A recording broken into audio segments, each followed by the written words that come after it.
দিবস পালনের দিনে আমাদের বিদ্যালয়, যে বিদ্যালয় বীর বিপ্লবী শহীদ যতীন দাসের নামে নামাঙ্কিত, তার প্রতি শ্রদ্ধা জ্ঞাপনের উদ্দেশ্যে তারই জীবনের কিছু অংশ নিয়ে একটি ক্ষুদ্র নাটিকা আমরা পরিবেশন করতে চলেছি।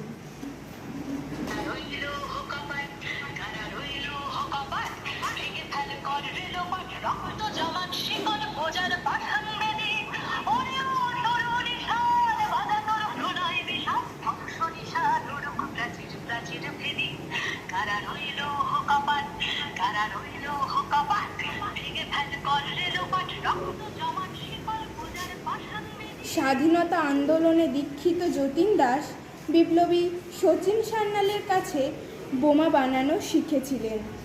এই সূত্রেই তার সঙ্গে ভগৎ সিংয়ের পরিচয় হয় এবং আগ্রায় গিয়ে তিনি ভগৎ সিংয়ের দলের ছেলেদের বোমা বানানো শেখান। এই সমস্ত বিপ্লবী কার্যকলাপে যুক্ত থাকায় তিনি ব্রিটিশ সরকারের রোষানলে পড়ে যান। তাকে গ্রেপ্তার করার ষড়যন্ত্র শুরু হয়ে যায়। শুনেছো, যতীনরা নাকি আজ এই পথ দিয়েই যাবে। হ্যাঁ, আজকে ওদের ধরতেই হবে। হ্যাঁ, ধরতেই হবে। ঠিক আছে, তোমরা তাহলে ওদিকটা দেখো, আমি এদিকটা দেখছি। চলো।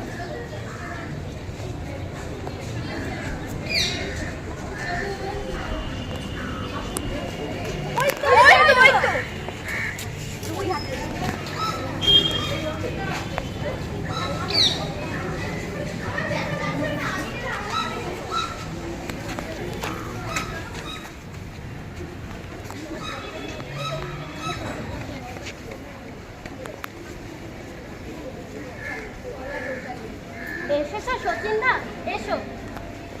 বুঝলে যতীন, আমাদের এই জেল থেকে ভবিষ্যতে পরিকল্পনা শুরু করতে হবে। ঠিক বলেছো সচিনদা, ওরা যে অকথ্য নির্যাতন করছে আমাদের ওপর, এই প্রতিবাদ আমাদের করতেই হবে। আমাদের খুব বুঝে শুনে পা ফেলা দরকার। হ্যাঁ, বটুকেশ্বর দত্ত আর ভগৎ সিংকেও তো আনা হয়েছে এই লাহোর সেন্টার জেলে। এই যে যতীন, ভগৎ সিং ও বটুকেশ্বর দত্ত এসেছো। এসো এসো।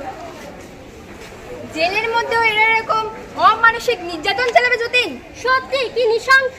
এর জবাব দিতেই হবে আমাদের। হ্যাঁ, আমরা এক কাজ করি, আমরা সমবেতভাবে অনশন করি। কথাটা তো মন্দ বলনি। হ্যাঁ, আমিও সেটাই ভাবছিলাম। আমিও তাই ভাবছি। আর ভাবাভাবি না, কাল 13ই জুলাই থেকে আমরা অনশন শুরু করব। অনশন! অনশন! আমাদের অনশনের প্রধান কারণ হলো জেলবন্দির উপর অমানসিক নির্যাতন। বেশ তাই, তবে তোমরা এই কথা শুনে রাখো, তোমরা এই অনশন ভঙ্গ করলেও আমি এই অনশন ভঙ্গ করব না।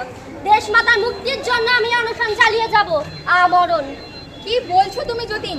তুমি অনশন চালিয়ে যাবে, তাও একা? হ্যাঁ, এছাড়া আর কোনো উপায় নেই। পলাশীর প্রান্তরে মির্জাফর যে বিশ্বাসঘাতকতা করেছে, তার প্রায়শ্চিত্ত আমাকেই করতে হবে, করতেই হবে। বেশ, এই চলো চলো সবাই চলো। হ্যাঁ, আমাদের একসাথে দেখা হবে না। চলো চলো চলো। শুনেছো, ওরা নাকি আবার কি সব অনশন শুরু করেছে। দাঁড়াও দাঁড়াও, কতদিন চলে এই অনশন দেখবো। তা বটে, আমরা ওদের অনশন ভেঙেই ছাড়বো। ঠিক বলেছো, চলো চলো। দুধ ঢালো, ওকে খেতেই হবে। ধরো ওকে ঠিক করে। ও আজকে দেখবে আমাদের কথা মতো না চললে আমরা কি করতে পারি। এই কি, তো আপনার হয়ে গেলে ছেড়ে দাও ছেড়ে দাও।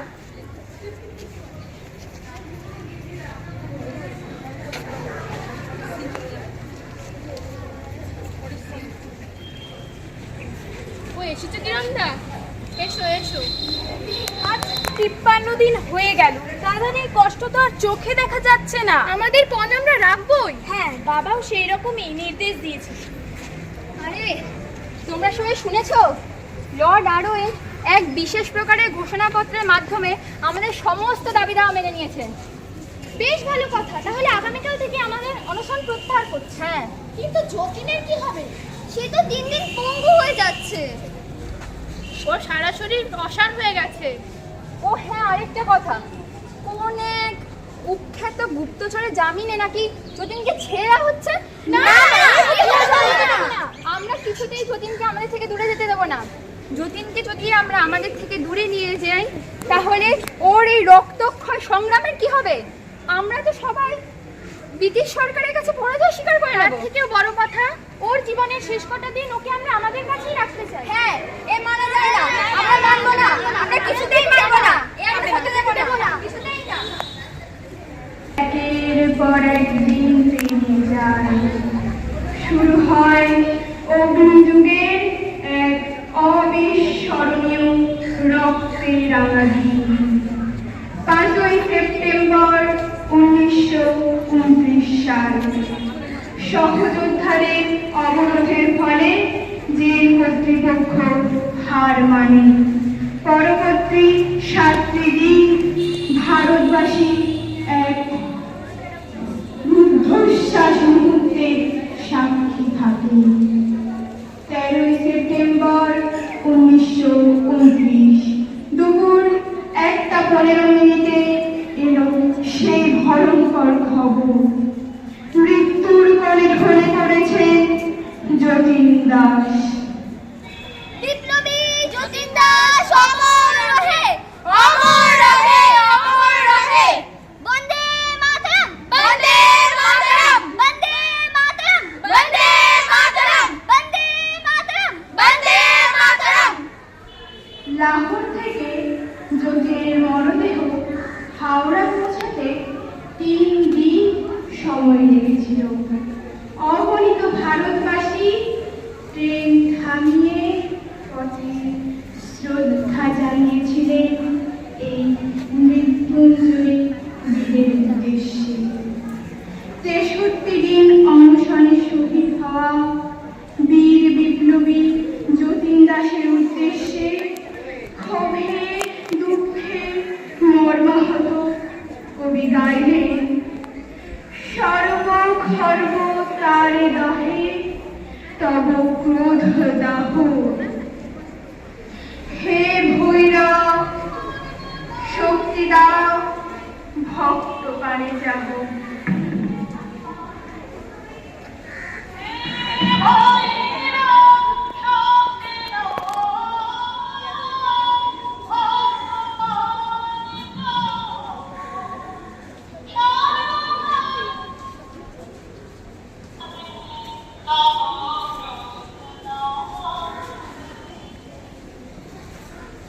শহীদ যতীন্দ্রনাথ দাস নাটক এখানেই শেষ হল।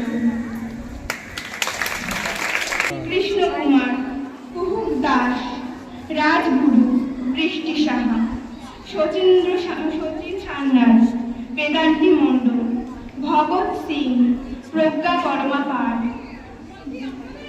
বটুকেশ্বর দত্ত, নিহারিকা বালা, কিরণ দাস, অনুব্রতা পাত্র। পুলিশ চন্দ্রানী মাঝি, স্বস্তিকা সাহা, আয়ুষী গুণ, সূত্রধর গীতা দাস। সাহায্যে শুভমিতা পাল চৌধুরী, তৌসিনী, সুপর্ণা, তৃষা সম্পন্না। ডাক্তারের ভূমিকায় সুভমিতা দত্ত। নমস্কার।